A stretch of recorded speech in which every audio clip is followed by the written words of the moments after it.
It's Tuesday, September 2nd, 2025. Major shakeups continue at HHS. Trump signals some cracks in his confidence on the COVID jab, and that illegal Florida U-turn heard round the world. You'll never believe the latest developments next on the AM Update.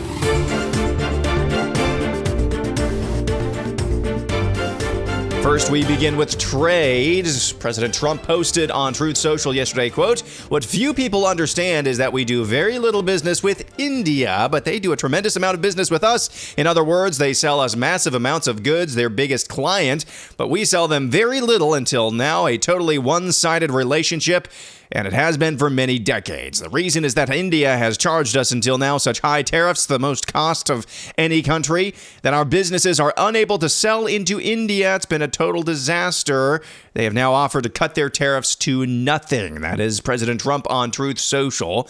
Targeting India, I believe, at least at this juncture, really isn't about India so much as it is about pressuring Russia to end the war, the conflict with Ukraine. Apparently, Russia has been buying or selling a bunch of stuff to India. India has been the funder of that war, according to the White House in recent weeks.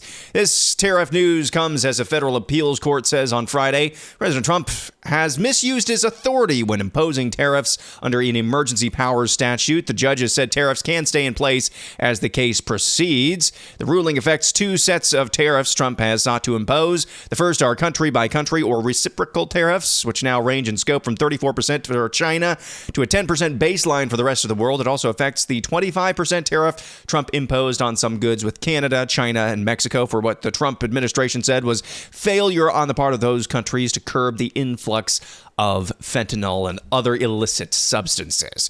Well, it sounds like there could be some chinks in the armor, some cracks in the foundation of President Trump's just confidence about Operation Warp Speed. We ended last week by me telling him to shut up about Operation Warp Speed.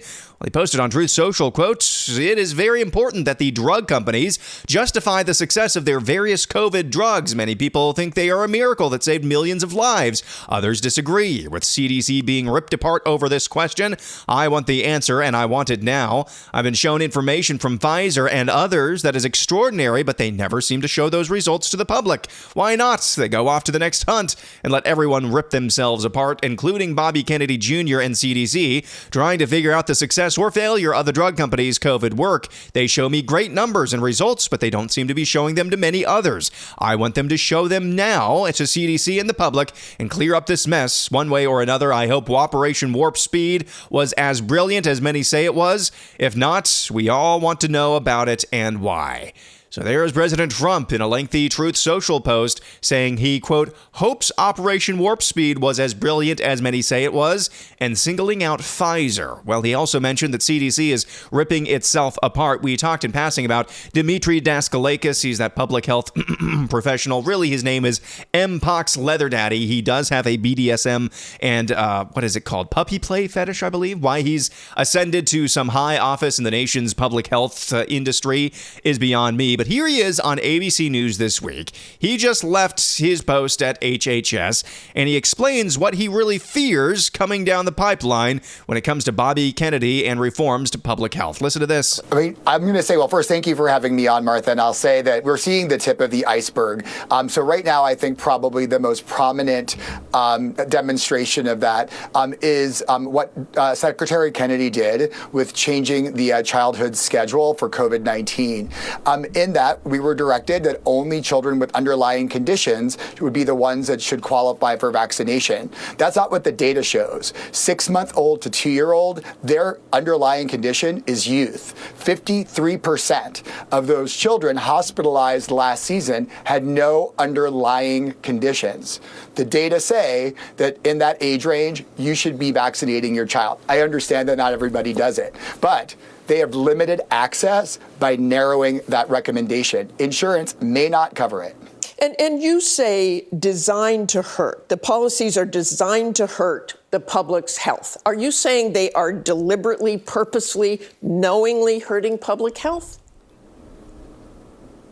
I mean, from my vantage point as a doctor who's taken the Hippocratic Oath, I only see harm coming. I may be wrong, but based on what I'm seeing, based on what I've heard with the new members of the Advisory Committee for Immunization Practices, or ACIP, they're really moving in an ideologic direction where they want to see the undoing of vaccination. They do want to see the undoing of mRNA vaccination. They have a very specific target on COVID, but I do fear that they have other things that they are going to be working on. Hepatitis B vaccine is on the agenda for the meeting in September. I predict that what they're going to do is try to change the birth dose of hepatitis B vaccine so that kids don't get it when they're born. So if you have a mother who is well connected to care, you know her hepatitis B status, that may not matter very much. But if you have a mother who's not gone to prenatal care, who comes in to deliver, we have one bite at that apple so that child gets that important hepatitis B vaccine. Why does it matter? Kids who have hepatitis B, they get liver scarring. It's called cirrhosis later in life, or it's a really common cause of liver cancer. There's Dr. M. Pox Leather Daddy, a.k.a. Dimitri Dakalakis, saying the quiet part out loud towards the end there, especially when it comes to the Hep B vaccine for infants, for newborns, and for mothers. Did you catch that? Very subtle. He said, basically, because we don't want to make moms who sleep around and make bad choices and use drugs while they're pregnant, we don't want to make them feel bad. Therefore, every single baby has to get this vaccination. That's what he said. That's what he said there. That's basically what he said. We don't want to make just terrible moms, terrible pregnant moms who make terrible decisions one way or another. We don't want to make them feel bad. Therefore, everyone, it's just a blanket policy. We don't want to single them out. Just ridiculous stuff. And FDA Commissioner Marty McIntire agrees. He says the outgoing CDC leadership has got it all wrong. Exploded. I mean, this is like a neutron bomb going off with the firing of the former CDC director, Susan Manaras. Why was she fired? Well, look, David, I don't know, but the CDC needs an extremely strong leader. It's a broken agency. This is an agency that with 20,000 employees could not generate a website to track the COVID virus. It was eventually created by one Johns Hopkins grad student. He created a COVID website that the world used. And it's not just one or two mishaps at the CDC. Culturally, operationally, scientifically, they've lost their mission. They propagate dogma. They pushed cloth masks on toddlers for 3 years. They insisted schools shut out children for nearly 2 years using a phony pseudoscience document that the teachers union edited, and those edits appeared in the final document. They made up 6 feet.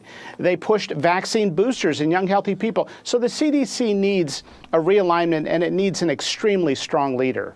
There is FDA Commissioner Marty McIntire on what's going on with different changes in HHS, including the ousting of CDC leader Susan Manaras. We'll have more on the ongoing blow-ups at HHS coming up later on. But first, in other news, Housing and Urban Development. The Department of Housing and Urban Development is now going to require proof of U.S. citizenship to receive Section 8 housing benefits.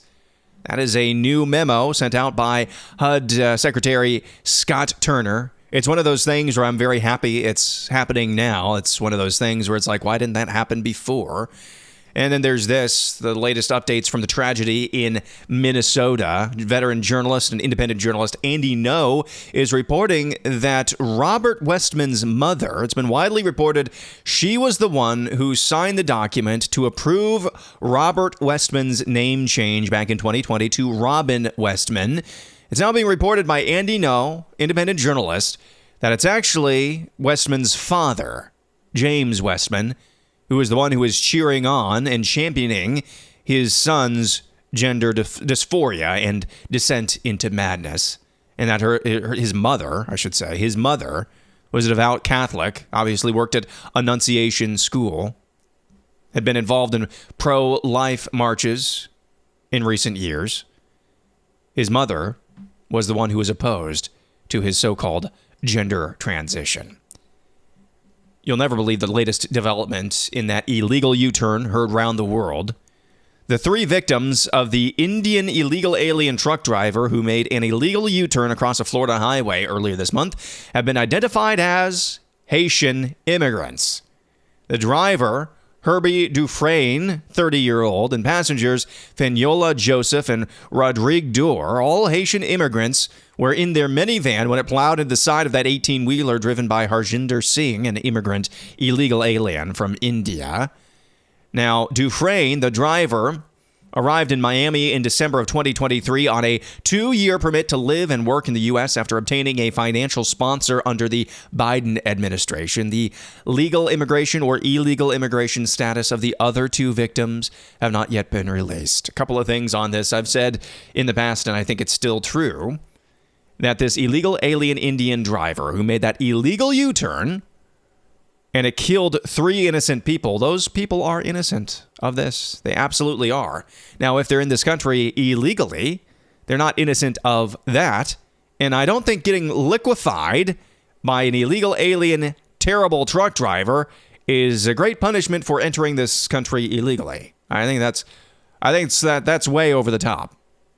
So those who are in the car, whether or not they were here legally or illegally, they were still innocent of that. Quickly before the break, check out this new data from Gallup. Percentage of Americans who are satisfied with the way things are going in the United States right now. Republicans, 76% of them say they're satisfied with the direction of the country. When it comes to Democrats, 0%. 0.0%. That's the lowest ever in this Gallup tracking poll. 0% of Democrats are happy with the way things are going in this country right now. When we come back, you're going to want to maybe clean your ears out after what I'm going to play for you, at least a snippet of what I'm going to play for you. More on the shakeups at HHS. And Rudy Giuliani, former New York City mayor, in a bad accident over the weekend. And I've got questions. That's coming up next.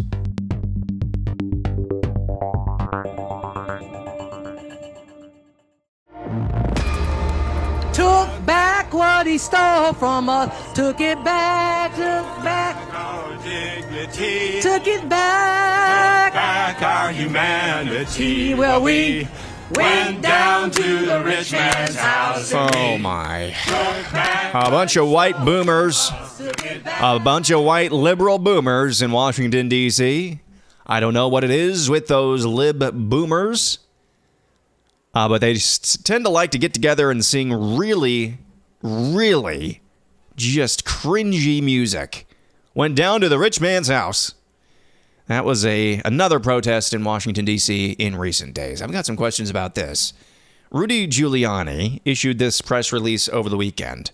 Quote, on the evening of August 30th, 2025 in New Hampshire, Mayor Giuliani was involved in a motor vehicle accident. Prior to the incident, he was flagged down by a woman who was the victim of a domestic violence incident. Mayor Giuliani immediately rendered assistance and contacted 911. He remained on scene until responding officers arrived to ensure her safety. Following this, while traveling on the highway, Mayor Giuliani's vehicle was struck from behind at a high speed. He was transported to a nearby trauma center where he was diagnosed fractured thoracic vertebrae, multiple injuries and lacerations and contusions, as well as injuries to his left arm and lower leg.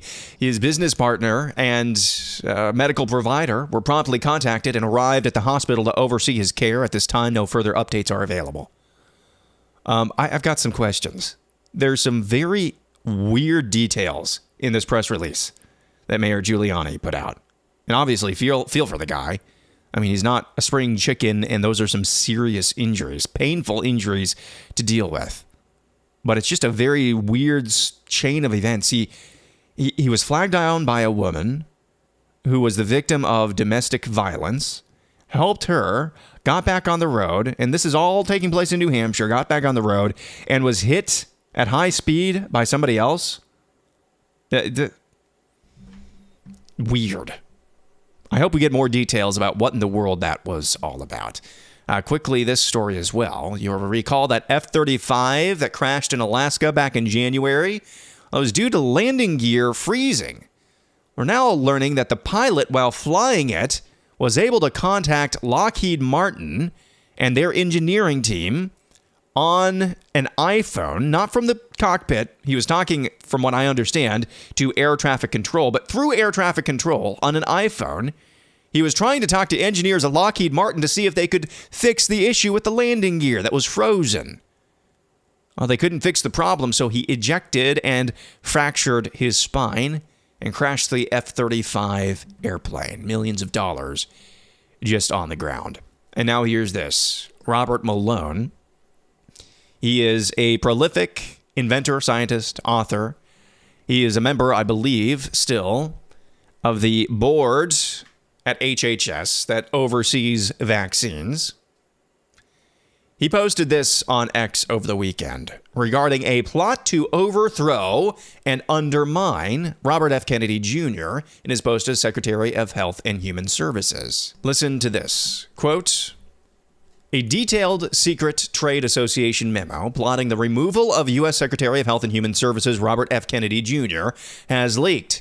It reads like a coup attempt against regulatory reform, and they're spending millions to make sure Kennedy is out of office by September. It seems the Biotechnology Innovation Organization, or BIO, whose membership includes Pfizer, Merck, Novavax, Vaxcyte, and hundreds of biotech firms that profit from regulatory insulation, has a mole. When the nation's leading pharmaceutical trade group convenes a closed-door strategy meeting and openly discusses the need to go to the Hill and lobby that it is time for RFK Jr. to go, the issue is no longer health policy, it's democratic integrity. According to the apparent leaked minutes, verified by the name of the creator of the file on April 3rd, 2025, BIO held a vaccine policy steering committee meeting whose internal summary, soon to be publicly available thanks to whistleblowers, reveals a campaign of strategic deception, institutional capture, and psychological warfare, and exposes a campaign of institutional deception, investor protection, and coordinated sabotage of the Maha reform platform. Again, this is the chief trade platform or trade organization for American big pharma companies, getting together earlier this year behind closed doors. According to the leaked document titled Bio-Vaccine Policy Steering Committee, April 3rd, 2025, BIO has committed $2 million, half of its cash reserve, to counter what it calls the threat posed by Kennedy's rise.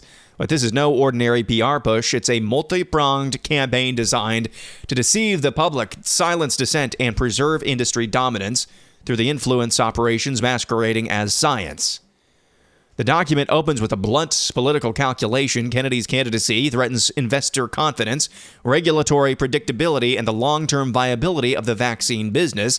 BIO leadership in the apparent leaked document states plainly, quote, it's time to go to the Hill and lobby that it's time for RFK Jr. to go. To achieve this, according to the document, BIO intends to deploy surrogates across the political spectrum, co-opt conservative influencers, and bypass direct engagement with the Kennedy campaign altogether.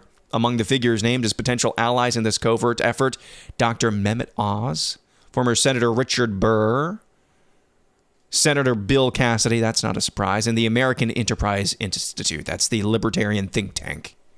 These individuals and institutions, the memo suggests, can provide a veneer of bipartisan legitimacy to BIO's core aim, neutralize Kennedy without ever addressing the substance of his critique. That is the gist of a post from over the weekend from Dr. Robert Malone, detailing this trade industry organization for American big pharma companies and their plan to co-opt conservative influencers, along with think tanks and Republican senators like Bill Cassidy of Louisiana, to provide a bipartisan pushback to those crazies over at HHS. Let's listen to this, finally, for air analysis. Here is National Institutes of Health Director Dr. Jay Bhattacharya on what it's going to take to restore trust in our nation's health institutions. I think a lot of people lost trust in the NIH and in science, actually, because what happened during the pandemic was so terrible for so many people. The schools closed, people were forced to wear masks when it didn't seem to make any difference. And then, of course, the vaccines didn't stop you from getting and spreading COVID. And the NIH, I have to say, sad to say, was associated with a lot of those policies. You know, Tony Fauci's name, people associate that primarily with the NIH. But But there's much more to it than just Tony Fauci. It's an amazing institution that has 100+ year history of developing cures and treatments for the most intractable diseases. A lot of what medicine is today is because of the history of the NIH. And it's just an absolute honor to be able to, run the place. So my message for Air Analysis, amidst everything you've heard earlier this episode from Dr. Mpox Leather Daddy, later on from Robert Malone, from Dr. Marty Makary, and now from Dr. Jay Bhattacharya, my message is really simple. Keep your eyes on the prize. Stay focused. I think the month of September could be a challenge for Maha. It seems like they face some pressures from within. Now it seems like they're going to start facing some extremely stiff headwinds from without. When you hear Robert Malone talking about the co-opting of conservative influencers, libertarian think tanks, Republican senators who are already co-opted, let's be honest about that. We need to be very careful to guard against any propaganda. That means things could get messy. That means that maybe some true things, we don't know, true things could come out, unsavory things could come out about RFK Jr., could come out about any number of these individuals and figures that we like so much amidst the world of Maha. Just know that it's being done to elevate people like Mpox Leather Daddy at the detriment of people like Dr. Jay Bhattacharya. The forces that want to nix RFK Jr. and the work that he's doing to enforce and promote parental choice, that's basically all that we're asking for here when it comes to vaccines and anything else. It's about the children. That's what he's focused on. He ran Children's Health Defense before running HHS. It's all about the children. The forces that want to nix that are the same people who would like to elevate Mpox Leather Daddy. I'm sorry, MD MPH. So keep your eyes on the prize. It could be a messy month of September when it comes to Maha, as it appears they're going to start facing an onslaught from without after withholding and withstanding division from within early on in its tenure. That's going to do it for a Tuesday. Back at it again tomorrow. I'm Aaron McIntire, and this is the AM Update.